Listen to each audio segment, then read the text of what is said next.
Summary Book, Sunrise on the Reaping by Suzanne Collins. In District 12, the morning of Haymitch Abernathy's birthday begins with a cruel irony, the reaping. As his little brother drags him from bed, fear has already taken root in the town. It's the 50th Quarter Quell, and this year, the capital demands double the tributes. Haymitch has plans to avoid the reaping, to lose himself in the woods with his girl Lenore. But fate doesn't negotiate, and when his name is drawn, the fight for survival in the Hunger Games arena will only just begin. Part 1. The dawn of fear. Dawn is gray and cold in District 12, as if the entire world senses the impending doom. Haymitch Abernathy wakes weighed down by two certainties. Today is his 16th birthday, and today is reaping day. Two events that couldn't matter less in a city that runs on despair and coal. His mother is already on her feet, stirring a pot of laundry on the fire. His younger brother, 10-year-old Sid, shakes him impatiently. You said you wanted to go to the woods before the reaping. Haymitch knows this, but every time he opens his eyes, he feels like the world is a trap about to close in on him. He drags himself out of bed, dresses in patched clothes, and has a piece of bread with prunes before he heads out. District 12 is a decrepit cage of gray houses and empty faces. People don't smile on harvest days. Fear breathes around every corner, a slow poison that has seeped into every alley and every shifty glance. He slips under the electrified fence, a barrier that almost never works, and escapes into the woods. Here, for a few minutes, he can pretend the capital doesn't exist. Beside him is Lenore Dove, the girl with gray eyes, and the voice that makes mockingjays sing. He looks at her and thinks of all that might have been if he had been born somewhere else, in another time. We shouldn't be here today, she says quietly. Haymitch shrugs. If they're going to kill us, at least I want a good memory first. But happy memories aren't a shield against fate. As the clock strikes noon, the crowd gathers in the plaza.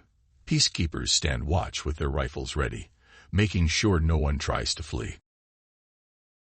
Drusilla Sickle, with her artificially stretched face and garish yellow uniform, smiles as she shuffles the papers in the ballot box. She deliberately lingers, savoring the moment. The people are barely breathing. Drusilla's hand dips into the bowl. She shuffles the names. She pulls out a piece of paper. When she calls Wyatt Callow's name, the world stops. But Wyatt doesn't scream. He doesn't tremble. He just walks toward the stage, knowing that today the capital has decided his life is over. But this time, the reaping doesn't end with forced applause. When Drusilla Sickle calls the middle male name, the tension in the plaza explodes. Woodbine Chance, a boy from a family known for its defiance, tries to escape. He runs through the crowd, dodging hands and shoves, looking for a way out.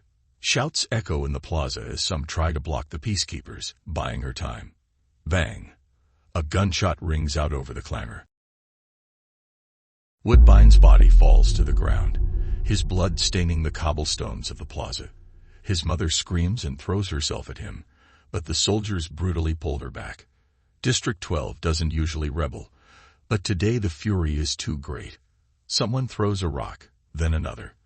An officer fires in the air, and the next thing Haymitch hears is a spray of bullets. In seconds, the harvest turns into a massacre. The plaza fills with chaos. But the capital doesn't tolerate chaos. The panic dissolves into quiet terror when Drusilla Sickle, with a disgusted expression, shakes her bloody hands and shouts at the peacekeepers, "Clean this mess up. We need another name."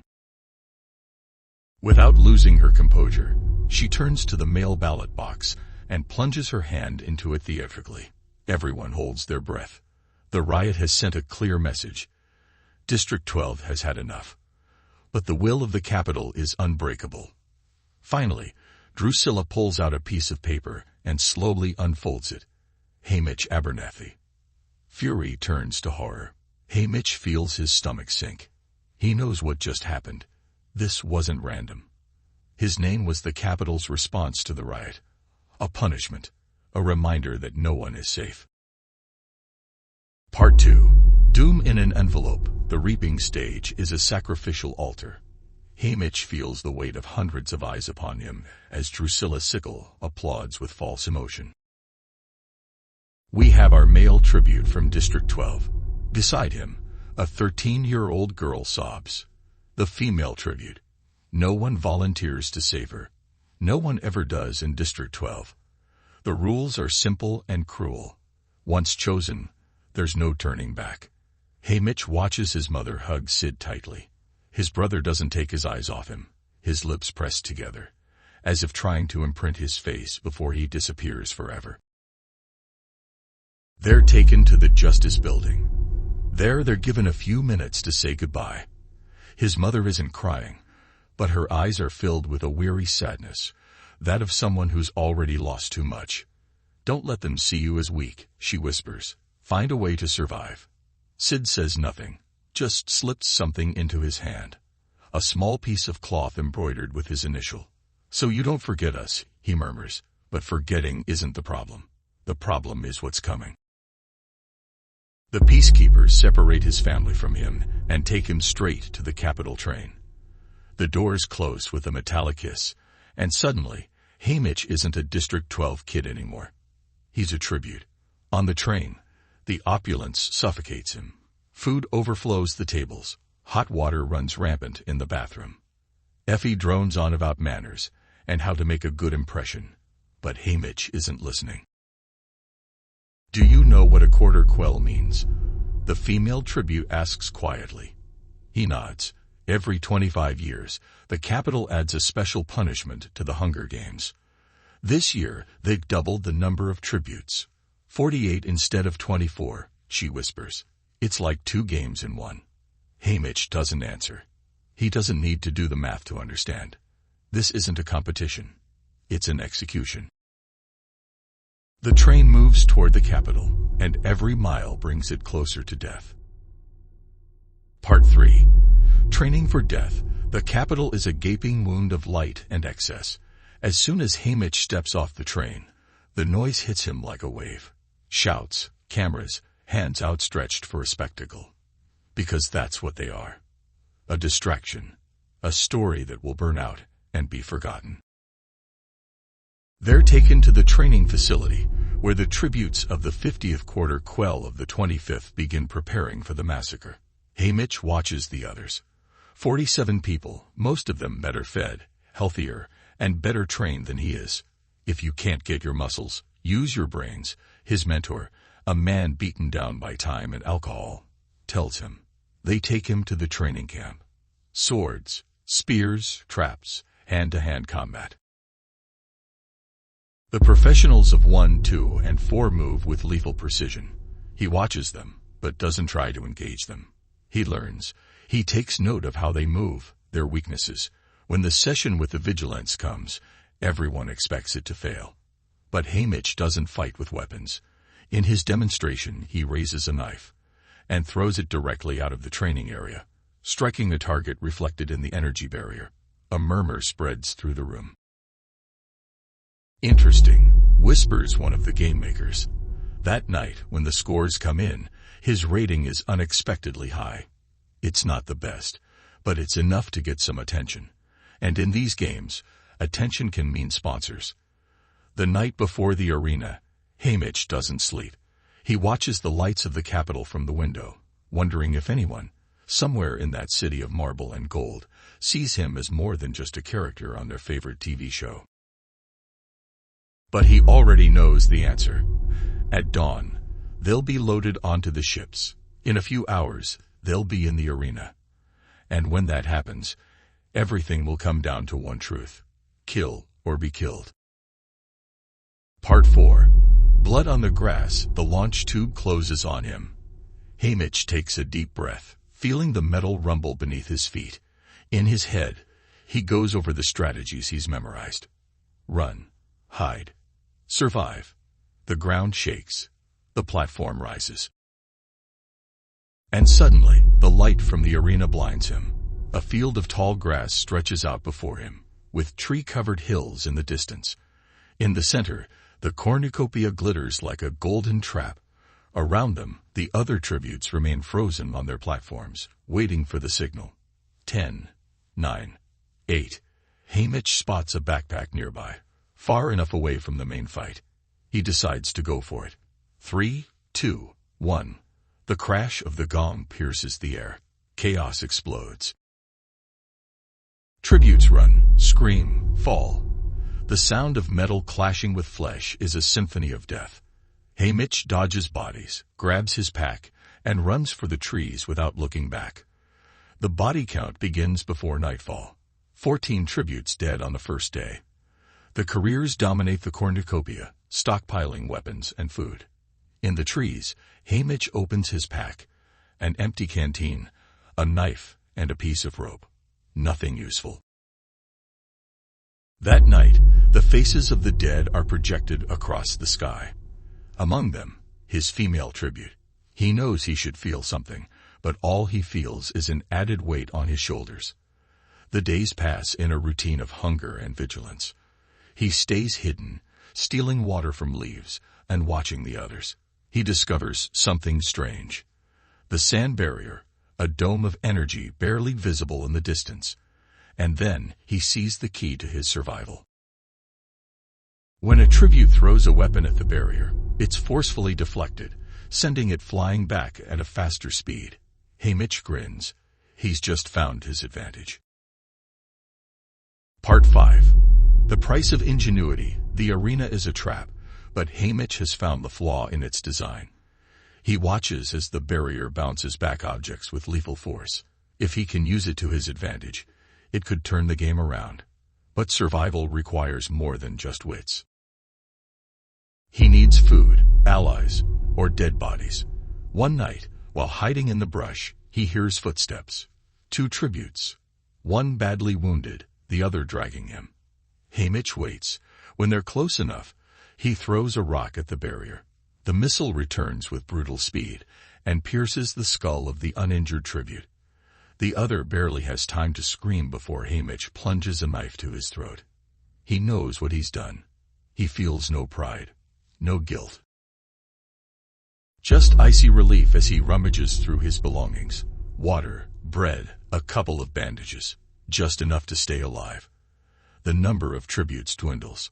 The careers begin hunting the lawners. But Haymitch has an advantage, the barrier. He draws enemies into his range and lets the arena itself do the dirty work. The game makers notice. They can't allow the game to become predictable. One night, the sky splits with a man-made storm. The rain is acidic. The ground fills with toxic smoke. The trees burn. The entire arena becomes an inferno. Haymitch runs, his skin burning, his lungs screaming for clean air. In the confusion, a spear pierces his side. It doesn't kill him, but the pain is unbearable. He collapses, gasping. He hears footsteps approaching. A shadow looms over him. It's over, the voice of the District 1 tribute whispers. But Haymitch has already launched his final move. He's placed a knife in the barrier. At just the right moment, the energy propels him back, and the blade plunges into the back of his enemy's neck. The tribute falls, and Haymitch is still breathing. Part 6. Victory is punishment. The sun rises over an arena littered with corpses. Haymitch is one of the last 2 tributes standing. The other is a girl from District 4, swift, lethal, with a gaze that never wavers. They both know what's coming. The capital wants a spectacle. They won't allow a clean end. For hours, they stalk each other silently, hidden among the ruins of the arena. Haymitch is wounded, barely able to move without feeling like the world is crumbling. The bleeding from his side won't stop. If she doesn't act quickly, he'll die without her having to do a thing. Then the game makers decide to intervene. The arena begins to shrink. Invisible barriers force them closer to fight. There's no escape. Haymitch leans against a tree, feigning weakness. The 4-member tribute sees him and lunges at him, knife in hand. Just as she's about to reach him, Haymitch steps to the side. She collides with the barrier. The energy throws her back with an electric crack. Her neck snaps on impact. The cannon fires. Haymitch falls to his knees. He's just one. The hovercrafts arrive. They pick him up, take him to the Capitol, patch him up. They dress him in fancy suits. Effie tells him to smile. President Snow watches him with cold eyes. But Haymitch understands something in that moment. He hasn't won anything.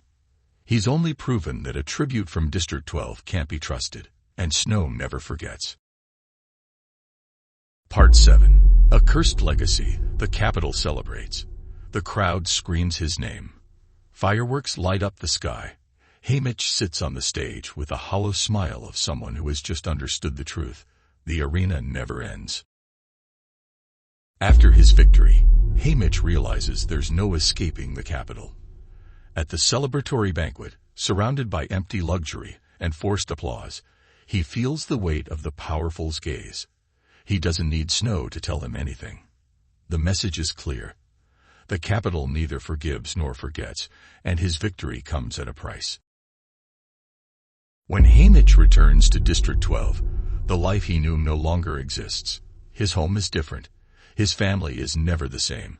And the Capitol makes sure to remind him that he is not a hero, but a broken toy. The years pass, and the repression never stops. Around him, everything he once loved slowly fades away, and guilt becomes an unbearable weight. The only thing the Capitol left him was alcohol, and the horror of watching the tributes he tries to train die. The Capitol doesn't forgive. The years pass, and with them, the games continue.